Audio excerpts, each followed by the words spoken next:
आज इकोनॉमिक्स का तुम लोगों को सब्जेक्टिव और ऑब्जेक्टिव दोनों कराते हैं, ठीक है। सब्जेक्टिव ही वीवीआई कराते हैं जो परीक्षा में आएगा ही, ठीक है। और इसका ऑब्जेक्टिव तो पूरा इसका कराते हैं, ठीक है।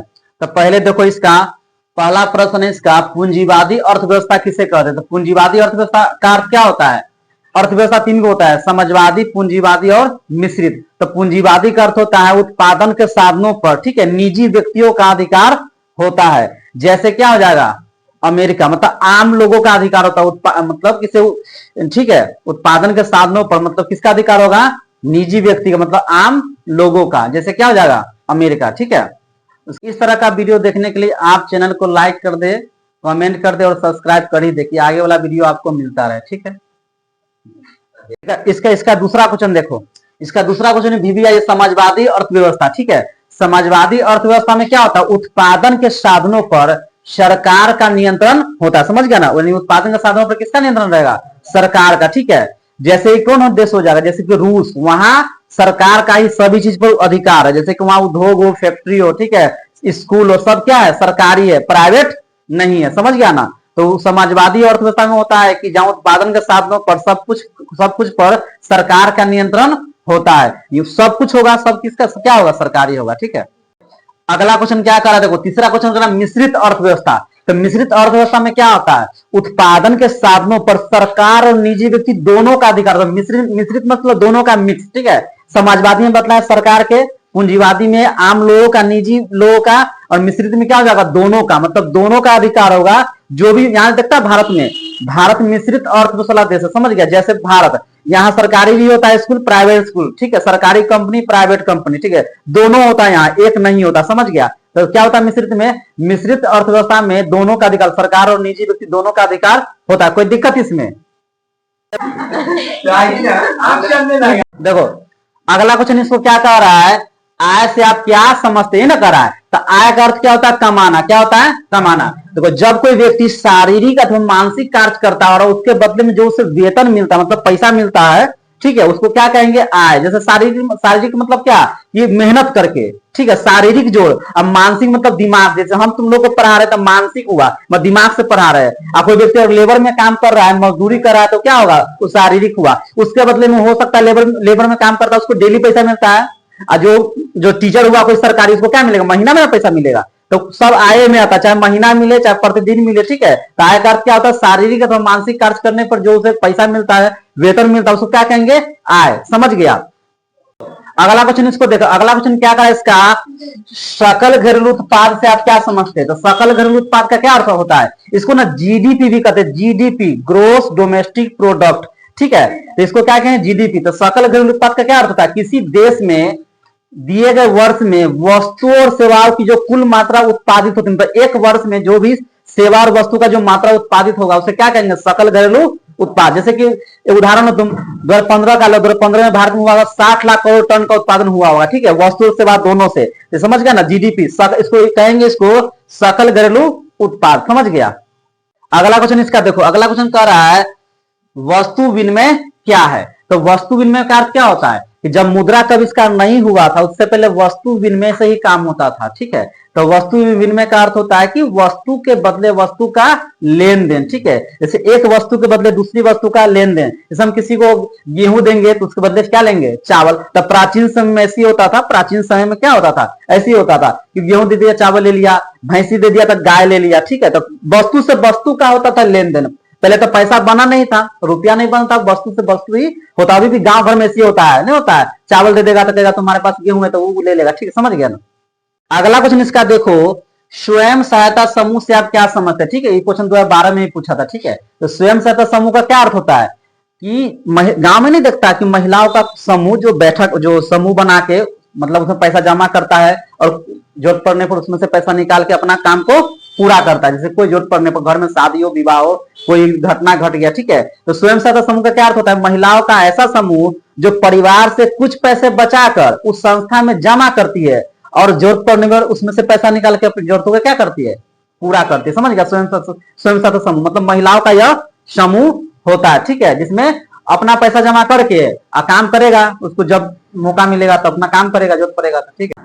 अगला क्वेश्चन इसका देखो, एकदम इजी क्वेश्चन, ये भी क्वेश्चन पूछ सकता है परीक्षा में। जितना तुमको बतला पूंजीवादी अर्थव्यवस्था, समाजवादी, मिश्रित आय से आप क्या समझते, सकल घरेलू उत्पाद, वस्तु विनिमय और स्वयं सहायता समूह, ठीक है, सब VVI क्वेश्चन है, परीक्षा में पूछ सकता है। प्रथम पाली में पूछे, दूसरा पाली में। अगला क्वेश्चन है उपभोक्ता कौन है, सच में बताए। तो उपभोक्ता कौन है, देखो बाजार में दो होता है, दो प्रकार के लोग होता है, एक होता है विक्रेता, एक होता है क्रेता, ठीक है। तो जो उपभोक्ता होता है ना, बाजार व्यवस्था का प्रमुख अंग होता है, क्योंकि यही उपभोक्ता ही ना सामान खरीदता है, अब विक्रेता बेचता है, ठीक है। एक होता है खरीदने वाला, एक होता है बेचने वाला। तो अगर हम जाएंगे कहीं सामान खरीदने तो हम क्या कराएंगे, उपभोक्ता, ठीक है। और जो बेचेगा वो क्या कहलाएगा, विक्रेता, दुकानदार, यह ना होता है। तो उपभोक्ता क्या अर्थ होता है कि उपभोक्ता वह होता है जो बाजार से कुछ सामान खरीदे और उसका उपयोग करे, अपनी जरूरतों का सामान खरीद के उसका उपयोग करे, उसको क्या कहेंगे, उपभोक्ता, समझ गया। अब विक्रेता होगा जो बेचता, उसको क्या कहेंगे, विक्रेता। कोई अगला क्वेश्चन इसका देखो, अगला क्वेश्चन करा इसमें सार्वजनिक वितरण प्रणाली का है ना, सार्वजनिक वितरण प्रणाली। तो सार्वजनिक वितरण प्रणाली का क्या अर्थ होता है कि सरकार के द्वारा आम गरीब लोगों को उचित दाम पर, ठीक है, राशन का वितरण किया जाता है। आम लोगों में राशन दिया जाता, नहीं कोटा नहीं होता, राशन कोटा, ठीक है। अब तो सरकार फ्री में ना दे रहा है, सर फ्री में दे रहा है राशन, तो सरकार फ्री में दे रहा है, यानी लॉकडाउन से ही शुरू हुआ था, ठीक है। यह तो सार्वजनिक वितरण प्रणाली का अर्थ होता है कि सरकार जब आम गरीब लोगों को एक निश्चित राशि पर, ठीक है, जब उन्हें राशन देती है, ठीक है, चावल गेहूं देती है, उसे क्या कहेंगे, सार्वजनिक वितरण प्रणाली, ठीक है। जैसे कोटा में देता है, उसमें कहेगा, इस पूरा क्वेश्चन था इसका, इसकी असफलता क्या, सफलता कैसे है, उसमें काला बाजारी और अशिक्षा, मतलब होता है कि जो डीलर आता है वो घोटाला ना कर देता है, 1 महीना के गायब कर देता है राशन, ठीक है। अशिक्षा मतलब लोग उतना ज्ञानी नहीं है कि उसके खिलाफ आवाज उठाएगा, ठीक है, और अशिक्षा के कारण उनको ठगता है, कौन ठगता है, डीलर, ठीक। अंतिम क्वेश्चन इसका, साख क्या है, इसके किन्हीं 3 प्रमुख आधारों की विवेचना करें। साख का अर्थ होता है क्या, कि विश्वास अथवा भरोसा, ठीक है। जब बैंक, मतलब ऐसे समझो कि कर्ज देने वाला होता है, ऋण दाता है, वो ऋणी होता है, ठीक है, मतलब कर्ज देने वाला हो, कर्ज लेने वाला, ठीक है। तो जब कोई कर्ज देता है तो उसको क्या देख के देता है, उसको विश्वास देख के, चरित्र देख के और पूंजी एवं संपत्ति देख के, ठीक है। तो साख का अर्थ होता है विश्वास होता है, भरोसा। जब बैंक किसी को लोन देता है या कर्ज देता है तो वो चरित्र पर देता है, ईमानदारी पर देता है और उसके पूंजी संपत्ति पर। गांव घर में भी और कोई व्यक्ति किसी को कर्ज दे रहा है तो क्या देख के देगा उसका, अगर व्यक्ति जैसे है ना, इसका 3 प्रमुख आधारों का, तो 3 प्रमुख आधार का मतलब क्या, कि उसके पास विश्वास होना चाहिए, दूसरा में चरित्र होना चाहिए, तीसरा में पूंजी एवं संपत्ति। अगर व्यक्ति विश्वासी है, उसको लगता है व्यक्ति को समय पर पैसा लौटा देगा तो उसको कर दे देगा। और दूसरा में चरित्र, अगर लय के व्यक्ति चरित्रवान है, ईमानदार है, तो उसको देने में कोई दिक्कत नहीं, कर्ज तो व्यक्ति लौटा देगा, ठीक है। अब इकोनॉमिक्स का सब्जेक्टिव बतला दिया, देखो इकोनॉमिक्स का ऑब्जेक्टिव बतला दे, ठीक है। कुछ ऑब्जेक्टिव देखो मैं इसी बतला रहा, ठीक है। जैसे पूछेगा तुमको जनसंख्या के दृष्टि से, ठीक है, बिहार का कौन सा स्थान है, तो कौन सा स्थान है, कौन सा स्थान है, तीसरा, क्या है, तीसरा। पहला में यूपी, दूसरा महाराष्ट्र, तीसरा में बिहार। पूछेगा तुमको भारत कौन सी अर्थव्यवस्था वाला देश है, तो क्या बोलेगा, मिश्रित।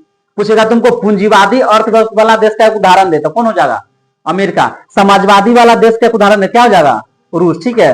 भारत कौन सा, मतलब पूछेगा तुमको बिहार में किसकी प्रधानता है, किसी को, कृषि, यहाँ के लोग कृषि कार्य करता है। फिर पूछ सकता है तुमको इनमें से कौन सा मिश्रित, बतला दिए है भारत, ठीक है। इस प्रकार का तुमको ऑब्जेक्टिव पूछेगा, ठीक है, इकोनॉमिक्स का, ठीक है।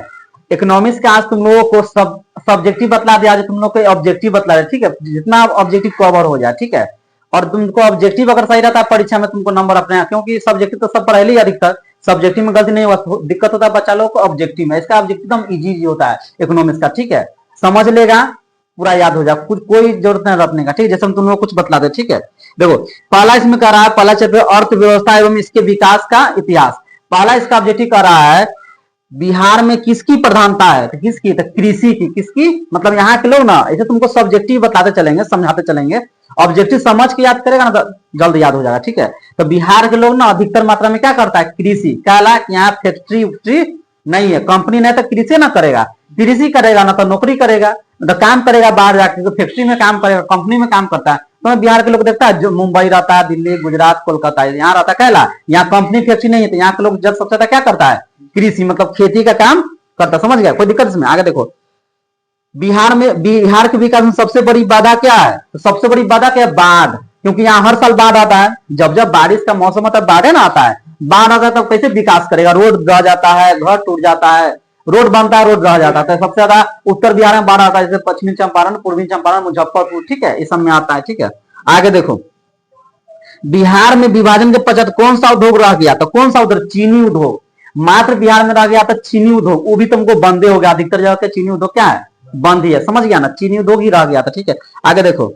भारतीय योजना आयोग के प्रथम अध्यक्ष कौन थे? तो कौन थे? पंडित जवाहरलाल नेहरू, यानी भारत के जो प्रथम प्रधानमंत्री थे पंडित नेहरू। ठीक है, वो योजना आयोग के प्रथम अध्यक्ष। ठीक है, अब योजना आयोग को भंग करके नरेंद्र मोदी सरकार ने उसको नीति आयोग नाम दिया। क्या नाम दिया? नीति आयोग। ठीक है, आगे देखो।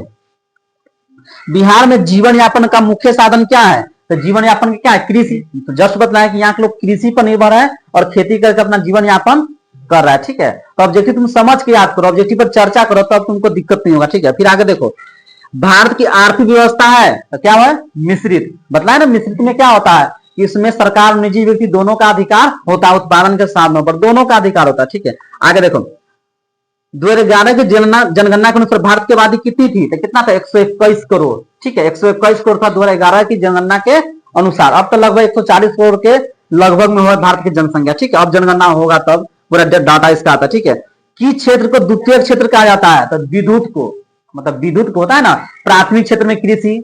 ठीक है, द्वितीय क्षेत्र में औद्योगिक क्षेत्र, तृतीय में हो जाएगा संचार परिवहन, सब आता है तृतीय में। ठीक है, आगे देखो। किस क्षेत्र को तृतीय क्षेत्र कहा जाता है? तो सेवा क्षेत्र। तुमको सेवा क्षेत्र क्या कहा जाता है? तृतीय क्षेत्र भी इसमें पूछ ले भी है तुमको। ठीक है, तो ऐसे पूछ सकता है प्रश्न में लघु में कि तृतीय क्षेत्र किसे कहते हैं? तो वही जो सेवा क्षेत्र है उसी को सेवा, मतलब लोगों को जो सेवा करता है। अब प्रथम में कृषि आ जाए, पूछेगा प्राथमिक क्षेत्र क्या है? पूछेगा जो कि क्या बोलेगा? कृषि। द्वितीय क्षेत्र क्या होता है? तो उद्योगों से संबंधित उद्योग। ठीक है, आगे देखो। योजना आयोग को भंग कर कौन सा आयोग बना? बतलाया कि मोदी भंग किया योजना आयोग को, तो क्या बना? नीति आयोग। क्या बना था? नीति आयोग। समझ गया? नीति आयोग बना था। ठीक है, आयोग। योजना आयोग के सदस्यों की संख्या कितनी होती थी? 8। 8 होता है इसका योजना के जो सदस्य संख्या कितना होता है? 8। समझ गया? आगे देखो। दिल्ली इसमें किस क्षेत्र को प्राथमिक क्षेत्र कहा जाता था? क्या हो जाएगा? कृषि। बतलाया भी है। ठीक है, अर्थव्यवस्था किस क्षेत्र में अर्थव्यवस्था किस क्षेत्र में हरित क्रांति से संबंधित? हरित क्रांति किससे संबंधित है? तब प्राथमिक, मतलब किसे? कृषि से संबंधित रहे। हरित क्रांति पूछेगा, हरित क्रांति क्या है? क्वेश्चन में लघु में है। ठीक है, फसलों के उत्पादन में वृद्धि के लिए सरकार ने नए नए बीज, ठीक है, सिंचाई की अच्छा साधन, नए नए उर्वरक, रसायन सब लाया। तो इसमें क्या हुआ कि कृषि के उत्पादन में क्या हुआ? वृद्धि हुआ। ठीक है, आगे देखो। अर्थव्यवस्था होती है तो कितना प्रकार के? 3 प्रकार के, पूंजीवादी, समाजवादी और मिश्रित। कोई दिक्कत नहीं। देखो आगे। आर्थिक विकास है मौद्रिक विकास के एक दूसरे के है, तो क्या है?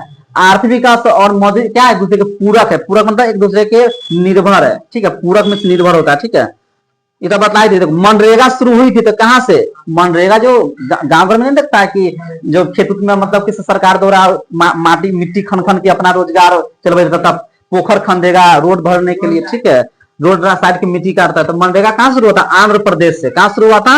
आंध्र प्रदेश से। देखो, नरेगा कार्यक्रम है तो कथी का? राष्ट्रीय स्तर का, मतलब राष्ट्रीय स्तर का कार्यक्रम है। पूरे देश पर, पूरे देश में होता है कार्यक्रम। ठीक है, देखो इनमें से किसे पिछड़ा राज्य कहा जाता है? तो ऑप्शन है पंजाब, केरल, बिहार, दिल्ली। तो सबसे पिछड़ा राज्य कौन है? बिहार। कौन है? बिहार। ठीक है, बिहार सबसे पिछड़ा राज्य। हम लोग का जो बिहार सबसे पिछड़ा है। केरल इस सब विकसित में आता है, केरल हो चाहे दिल्ली हो। ठीक है, आगे देखो। इनमें से कौन सा देश मिश्रित अर्थव्यवस्था है? तो बतलाइए कि ये भारत। ठीक है, इसमें तो कितना बार दिले क्वेश्चन। जनसंख्या की दृष्टि से बिहार का भारत में कौन सा स्थान है? बताया ना, तीसरा। लेकिन यूपी का पहला, महाराष्ट्र का दूसरा और बिहार का तीसरा। आगे देखो, फिर कह रहा अगला कुछ है, भारत में सकल घरेलू उत्पाद किस क्षेत्र का योगदान सर्वाधिक है? तो सेवा क्षेत्र का। किसका? सेवा क्षेत्र जो होता है ना, सेवा तृतीय क्षेत्र, यानी परिवहन, संचार। ठीक है, इस सबका सबसे ज्यादा योगदान है। ठीक है, सकल घरेलू उत्पाद में। ठीक है, आगे देखो। छिपी बेरोजगारी पाई जाती है तो कहाँ? कृषि क्षेत्र में। छिपी बेरोजगारी क्यों पाई जाती है? क्योंकि कृषि में देखता है, कभी खेत फसल हुआ, मौसम के अनुसार फसल होता है, कभी कभी खेत खाली रह जाता है, तो उसमें बेरोजगारी पता नहीं चलता। बेरोजगार रहता है लोग, कृषि करता है, वो थोड़े ना हमेशा काम करता है, वो कृषि पर डिपेंड है। आज खेती किया, फिर कुछ दिन बैठ गया, फिर फसल काटेगा, फिर उसको बोए, क्या क्या करता है, उसको बेचेगा काट उठ के। ठीक है, अंग्रेजों में भारतीय अर्थव्यवस्था का किया गया है तो कथी किया गया? शोषण। मतलब अंग्रेज क्या किया? भारतीय अर्थव्यवस्था शोषण, मतलब शोषण किया, यहाँ लूटा है, मतलब खसूटा, उसको भारत की लूट लाट के ले गया। ठीक है, आगे देखो। फूट डाला और राज को नीति किसने अपनाई किया? तो अंग्रेजों ने फूट डाला और राज किया, मतलब आपस में भारत के लोगों को बांट दिया, राजा से राजा लड़ा दिया। ठीक है, उसके बाद यहाँ शासन किया। ठीक है, बैंक उदाहरण है तो बैंक क्या उदाहरण? तृतीय क्षेत्र का। सेवा क्षेत्र में बैंक, संचार, परिवहन सब क्या आता है? तृतीय में। ठीक है, आगे देखो। स्वतंत्रता पूर्व भारतीय अर्थव्यवस्था क्या थी? तो क्या थी? कृषि प्रधान। अभी भी कृषि प्रधान है, उस वक्त भी क्या था? कृषि प्रधान था। ठीक है। विकासशील देशों में कार्यशील जनसंख्या का अधिकांश संकलन है, तो कथी होगा? कृषि क्षेत्र में। क्या होगा? कृषि क्षेत्र में।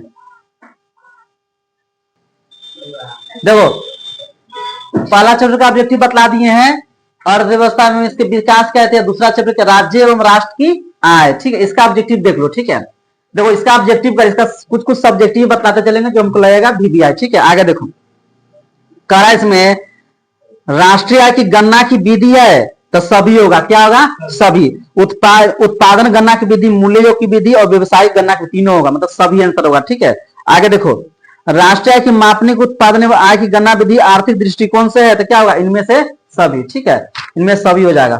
आगे देखो राष्ट्रीय आय का सृजन होता है तो किसके द्वारा? तो उत्पादक क्रिया के द्वारा। समझ, उत्पादक क्रिया द्वारा। समझ गया।